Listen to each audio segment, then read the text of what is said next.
Hello, this time making some ruined wall sections. So good for your fantasy type stuff. To start with, I took a piece of foam core and sliced it into a rectangular shape, about as high as I wanted the wall to be at the very top. But because it's a crumbling ruin, we're going to cut it into several smaller sections, then make them kind of triangular, so you'll have an area for the exposed brickwork on each side. Then taking another piece of foam core, carved out some bases, beveled the edge, then stuck the wall sections down on top using hot glue. And entirely up to you whether you want these to be standalone, or if you want to mount multiple on the same piece. So you can get a nice kind of half fallen down section. While gluing it down, I took another piece of foam core, which is about 2 inches across, and used it as a guideline, so the width of the wall would be consistent. Then using more hot glue and the guideline pieces, I glued them onto the shapes.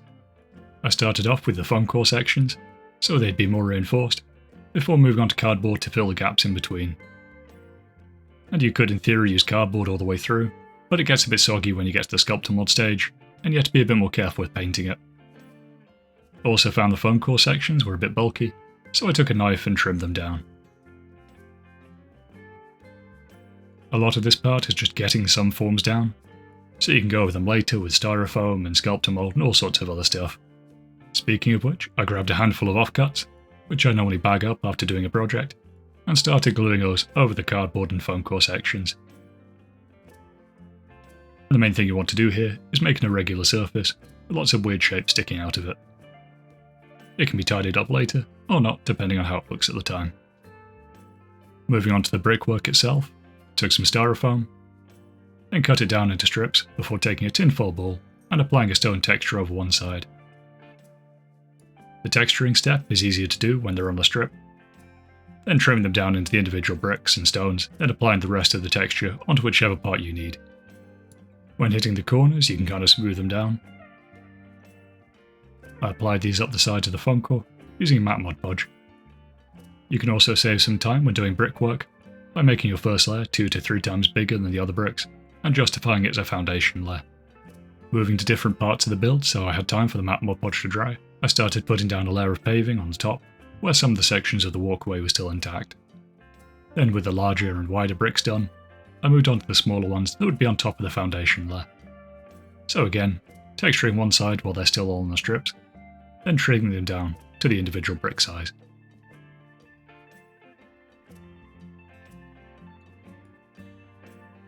Where the edges overlap the ramp on the side, it's fine to have them sticking out for now. We can always go in and weather them later.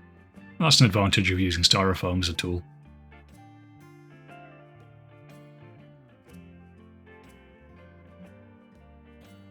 With the external brickwork done, I started applying it to the filling layer. The internals are a mixture of rough stonework, broken brick, so putting some intact recognisable pieces alongside unrecognisable stuff gives you a nice little contrast. Then on either side of this bit where the walls collapsed, I put a few on the ground as well. But for the most part, any intact bricks would probably be nicked by any locals and used to build whatever they're building. For the crenellations, I kept it simple and alternated between a taller brick and a smaller one. Then to add a bit more stability to this, I cut some long thin sections of brick and attached them onto the other side, where they could act as a kind of faux firing step, while also providing that extra bit of stability. Taking a cup of sculptor mold and water, mixed it together, then applied it over all the exposed sections of foam core, namely in the areas where the internals were exposed, and you get that kind of smooth broken brick mortar crumblingness going on.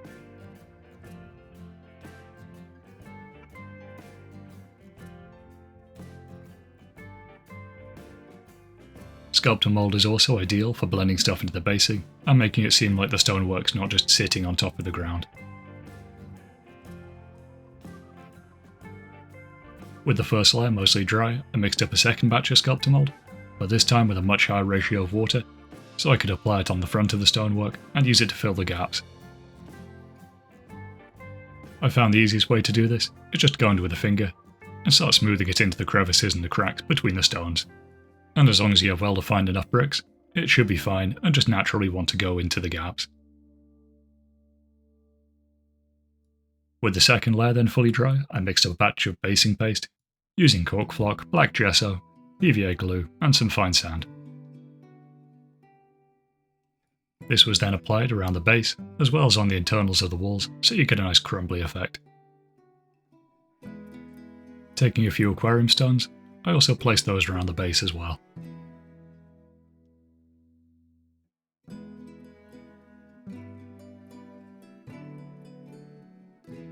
Moving back to the walls, I weathered the edges of the bricks where they were overhanging the edge, then also went in with the pointy end of a sculpting tool and poked some cracks into the sides as well.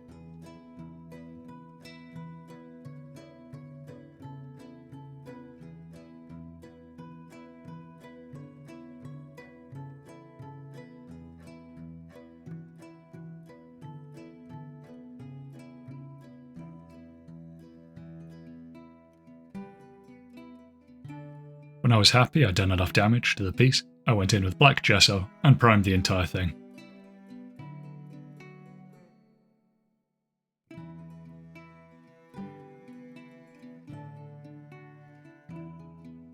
This was followed up with a layer of burnt umber.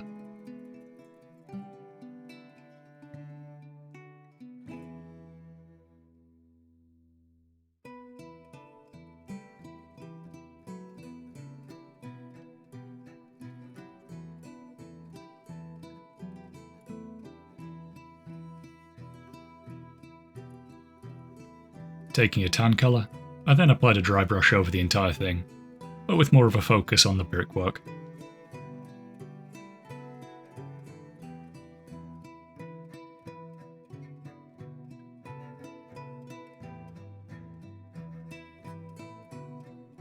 Moving on to pure white paint, I then gave another layer onto the bricks.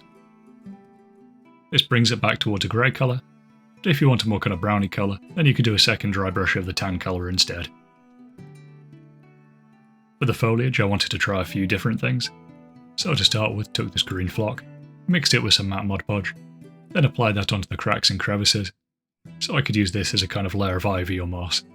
I'm not 100% what this flock's made out of, I think it might be cork, but I couldn't say that with any certainty. But I want to mix up a few different types of basing material, and see which one gets the best results.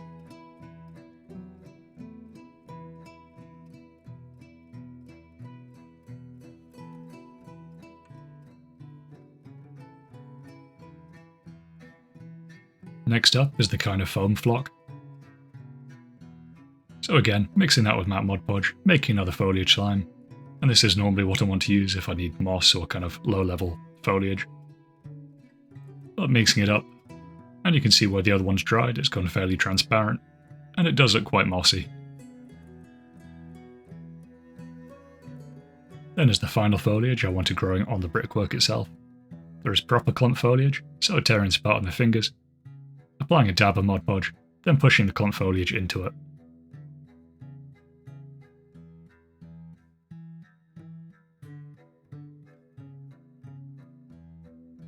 But I wasn't done with the plant life yet, so I threw some tufts at it.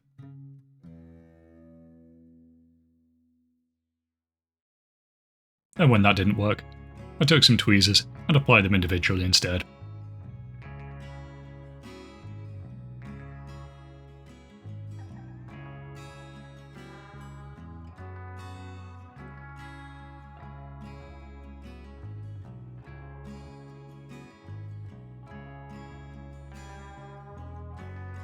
For the final little touch, just to blend it into the other builds I've been doing, and to add a splash of colour amongst all the greens, I took my leaf hole punch from AK Interactive, and some paper I'd painted orange, with some watered down paint so it would seep all the way through, then punched out a few leaves. Then take a pair of tweezers again, and some matte Mod Podge, I started applying those around the piece.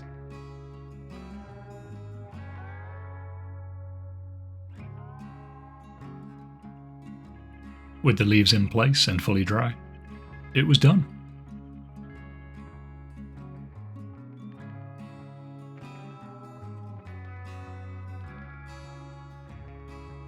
So, anyway, thanks so much for watching, hope you enjoyed it, and I hope to catch you next time.